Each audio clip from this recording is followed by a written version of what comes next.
আরে দেখ দেখ, একটা ভিক্ষুক। চল চল বিটলু, ওর টাকাগুলো হাতিয়ে নি। হ্যাঁ হ্যাঁ, চল চল, ওর থালায় তো দেখছি ভালোই টাকা আছে। সাহায্য করুন, আমাকে 2 টাকা দিয়ে সাহায্য করুন। আমাকে 2 টাকা দিলে 200 টাকা পাবেন। যে যা পারেন তা দিয়ে সাহায্য করুন। শুনেছিস বাবলা, ভিক্ষুকটা কি বললো? আরে হ্যাঁ রে হ্যাঁ, সবই শুনেছি। চল মজা নেওয়া যাক, তবে তার আগে আমাকে 2 টাকা ধার দে। সবের মধ্যে আবার টাকা ধার চাচ্ছিস কেন? আরে এত কথা না বলে দে তো, তোকে একটু পরে 10 টাকা দিচ্ছি। তুই দেখছি আমাকেও বোকা বানাচ্ছিস বাবলা। আরে ভাই দে না, টাকাটা দিয়ে দিচ্ছি তো। বিটলু তার পকেট থেকে 2 টাকা বের করে বাবলার হাতে দেয়। বাবলা টাকাটা নিয়ে ভিখারির থালায় দান করে। এই নিন ভিখু আঙ্কেল, 2 টাকা নিন। বেঁচে থাকো বাবা, বেঁচে থাকো। তোমাদের জন্য দোয়া করি। ধন্যবাদ ভিখু আঙ্কেল। আরে বেটা, পরে ধন্যবাদ দিস। নে এবার গুনে গুনে 200 টাকা নিয়ে নে। এ কি করছো বাবা? আমার টাকা তোমরা কেন নিচ্ছ? রেখে দাও বলছি, রেখে দাও। তোমার টাকা কেন আমরা নেব? আমরা তো আমাদের ভাগের টাকাই নিচ্ছি। তোমাদের টাকা মানে? তোমাদের টাকা কি করে হয়? তোমরা তো মাত্র 2 টাকা দিয়েছো। এই যে নিয়ে নিলাম আমাদের 200 টাকা। তুমি তো বলেছিলে 2 টাকা দিলে 200 টাকা দেবে, তাই তোমার কথা মতোই 2 টাকা দিয়ে 200 টাকা নিয়ে নিলাম। এই বিটলু, চল বাড়ি চল। এই চোর, চোর আমার টাকা নিয়ে চলে যাচ্ছে, চোর। ভিখারির কথা শুনে কয়েকটা লোক বাবলাকে ধরে নিয়ে আসে। এই বেটা, ভিখারির টাকা চুরি করেছিস কেন? দে ওর টাকা ফেরত দে। কি বলছেন কাকু? আমি কেন ওর টাকা চুরি করব? সে আমাকে বলেছে 2 টাকা দিলে 200 টাকা পাবো। কি ভিকু কাকু, এ কথা বলেননি আপনি? আপনি কি সত্যি এই কথা বলেছেন? হ্যাঁ বাবা, বলেছি। তবে দেখেছেন কাকু, সে হ্যাঁ বলেছে, তাই আমি তার কথা মতো 2 টাকা দিয়ে 200 টাকা নিয়েছি। বলুন, এটা কি চুরি হলো? না তো, তুই তো ঠিক কথাই বলেছিস। এই বেটা ভিখারি, তুই মানুষকে যদি কখনো মিথ্যে অপবাদ দিস, তোকে এই গ্রাম ছাড়া করে দেব। এরপরে সবাই চলে যায়। ভিখারি তার কষ্টে 200 টাকা হারিয়ে কাঁদতে থাকে। কি হয়েছে ভিখারি আঙ্কেল? আপনি গাছের নিচে বসে কান্না করছেন কেন? আর বলো না, সব জায়গায় আমার দুঃখ। খোদা আমার কপালে এই বুঝে লিখে রেখেছে। আল্লাহ যা করে আমাদের সবার মঙ্গলের জন্যই করে। হয়তো সামনে আপনার জন্য আরো ভালো কিছু অপেক্ষা করছে। ভালোর জন্য? আমার ভালোর জন্য কিছুই নেই গো মা। আজ 2টো ছেলে আমার ভিক্ষে করা 200 টাকা ছিনিয়ে নিয়ে গেছে। তুমি জানো না কত কষ্টে আমি ওই টাকা পেয়েছিলাম। এখন আমি কি খাবো, কি খেয়ে বেঁচে থাকবো? ও, তাহলে এই কথা। আচ্ছা, আপনি আমাদের বাড়ি চলুন। আমার মা আজ মুরগির ঝোল রান্না করেছে। ভিখারিকে নিয়ে সেতু তার বাসায় যায়। সেতু তার মাকে ভিখারির কথা খুলে বলে। ও, তাহলে এই কথা। আচ্ছা সেতু, তুই তাকে নিয়ে বস, আমি খাবার নিয়ে আসছি। সেতুর মা ভিখারিকে খাবার খেতে দেয়। ভিখারি পেট পুড়ে খেয়ে নেয়। আজ তাহলে আসি মা। হ্যাঁ আঙ্কেল, আবার আসবেন কিন্তু। হ্যাঁ ভাই, যখন আপনার খিদে পাবে তখনই চলে আসবেন। ভিখারি চলে যায়।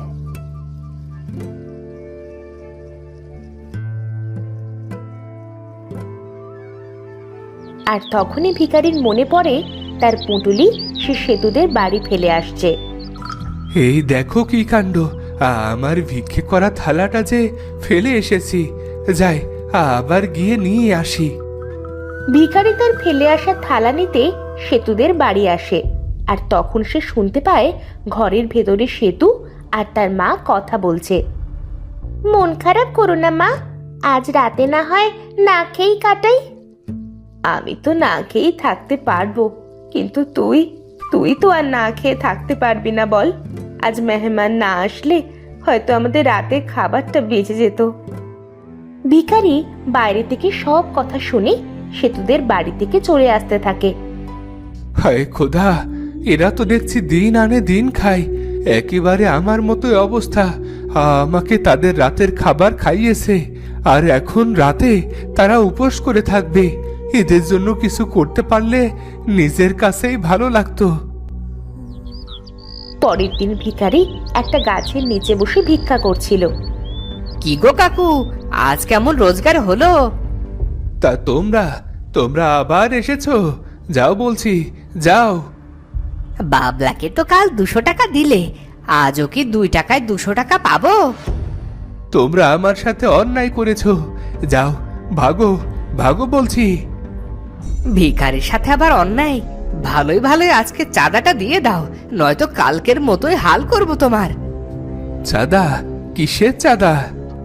ওরে বাবা, আমাদের এলাকায় ভিক্ষে করবে আর আমাদের চাঁদা দেবে না, তা কি করে হয়? এই কথা বলে তারা ভিখারির সব টাকা ছিনিয়ে নেয়। ভিখারি চোর চোর বলে চিৎকার করলে কয়েকজন লোক চলে আসে। আরে এখানে হচ্ছেটা কি? দেখুন না কাকু, আমরা এদিক দিয়ে যাচ্ছিলাম, আর তখনই এই ভিখারিটা আমাদের সব টাকা ছিনিয়ে নিয়ে ওর থালায় রেখে দিয়েছে। ভিখারি চোর, মার মার ওকে, মার। ভিখারিকে মেরে তারা চলে যায়। আজও সেতু ফেরার পথে ভিখারিকে গাছের তলায় শুয়ে থাকতে দেখে। এ কি হয়েছে আঙ্কেল?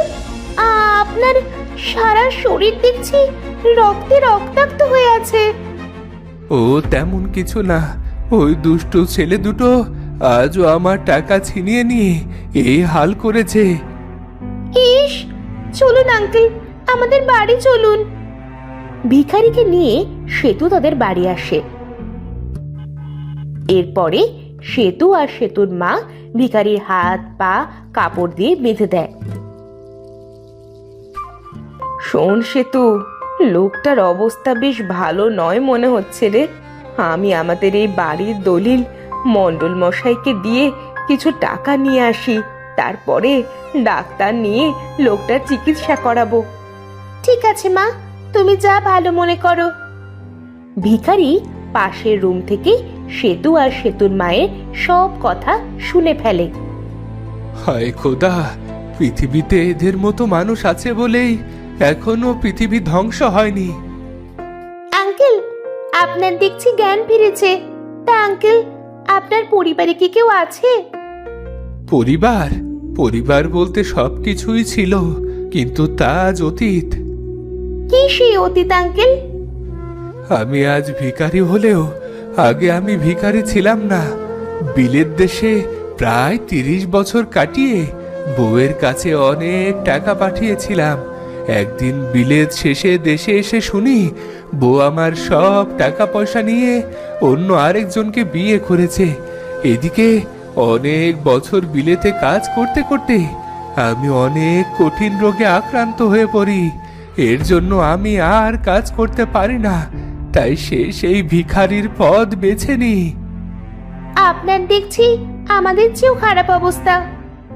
তোমাদের অবস্থা কি সেটা বলো? আমাদের পরিবারটা অনেক সুন্দর ছিল। আমি যখন ছোট ছিলাম তখন আমার বাবা বিলেতে কাজ করতে চলে যায়। সেই যে গেছে আর আসেনি।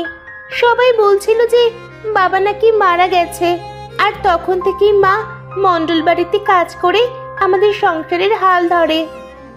আর তখনই ভিখারি একের পর এক কাঁদতে শুরু করে।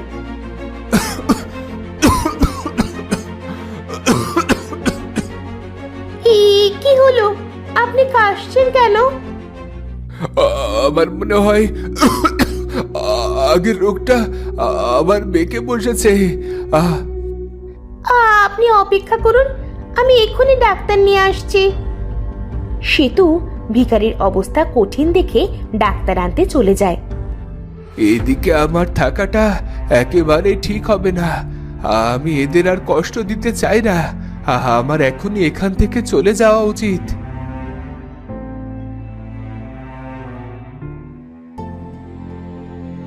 ভিখারি অসুস্থ শরীর নিয়ে সেতুদের বাড়ি থেকে বেরিয়ে জঙ্গলের দিকে যেতে থাকে। যেতে যেতে সে একসময় নদীর ধারে চলে আসে। না, আমি আর পারছি না। আমি আমি আর বাঁচতে চাই না এভাবে। এর সমাপ্তি আমাকে এখনই করতে হবে। ভিখারি নদীতে ঝাঁপ দিয়ে মৃত্যুর কথা ভাবে। সে নদীর কাছে যায়, আর তখন তার পায়ের কাছে একটা বোতল ভেসে আসে। আরে, এটা তো অনেক সুন্দর বোতল। ইস, এটা যদি সেতুকে উপহার দিতে পারতাম। ভিখারি বোতলের মুখ খোলে, আর তখনই তার সামনে এক বিশাল বড় দানব চলে আসে। কে কে আমাকে 7 বছর পর মুক্ত করলো? কে কে সে? আমি আমি এক সাধারণ ভিখারি, কিন্তু আপনি কে? আমি এক অভাগা জিন, যে নিজের একটা ভুলের কারণে এই পৃথিবীতে বন্দী হয়েছিলাম। কিন্তু তুমি আমাকে মুক্ত করলে। বলো বলো, তোমার কি চাই? আমি তোমার 3টি ইচ্ছে পূরণ করব। শেষ জীবনে নিজের জন্য কিছুরই প্রয়োজন নেই, কিন্তু সেতু ওর জন্য চাইতে পারলে মরেও শান্তি পাবো। বলো বলো, তোমার 3টি ইচ্ছে বলো ভিখারি। আমার প্রথম ইচ্ছে হলো সেতুর বাবাকে তার কাছে ফিরিয়ে দাও। হয়ে গেছে, সেতুর বাবা ফিরে এসেছে। সেতু, সেতু কোথায় তুই? তাড়াতাড়ি এদিকে আয়, দেখে যা মা, তোর বাবা ফিরে এসেছে। বাবা! আমার লক্ষ্মী সোনা সেতু। হ্যাঁ ভিখারি, এবার তোমার দ্বিতীয় ইচ্ছের কথা বলো। আমার ইচ্ছে শেষ হলে কোনো কষ্ট ছাড়া মৃত্যু দিও, যাতে কেউ আমার লাশ আর খুঁজে না পায়। হয়ে যাবে, এবার তোমার শেষ ইচ্ছে বলো। সেতুর মনে যে প্রথম আশা রয়েছে সেটা তুমি পূরণ করে দাও। ওর মনের প্রথম ইচ্ছাটা তুমি পূরণ করে দিলে আমার মনেও যে শান্তি আসবে। শেষ, দ্বিতীয় ইচ্ছে অনুযায়ী এবার তোমার মৃত্যুর পালা। দানব তার জাদু শক্তি দিয়ে ভিখারিকে ভস্ম করে দেয়, আর দানবও হাওয়ায় মিলিয়ে যায়। বাবা, আজ আমি অনেক খুশি। ভিক্ষুক আঙ্কেল, কোথায় তুমি? ফিরে এসো, দেখে যাও, আমার বাবাকে দেখে যাও। ভিখারির শেষ ইচ্ছে পূরণ হলো, এবার আমি দায়মুক্ত। আর সাথে সাথে সেতুদের বাড়ির সামনে ভিখারি আবার এসে পড়ল। বাবা, মা, ওই দেখো ভিক্ষুক আঙ্কেল। তো বন্ধুরা, ভিডিওটি কেমন লাগলো? যদি ভালো লাগে চ্যানেলটি সাবস্ক্রাইব করে বেল আইকনটি বাজিয়ে দিও। দেখা হচ্ছে পরের ভিডিওতে। ধন্যবাদ।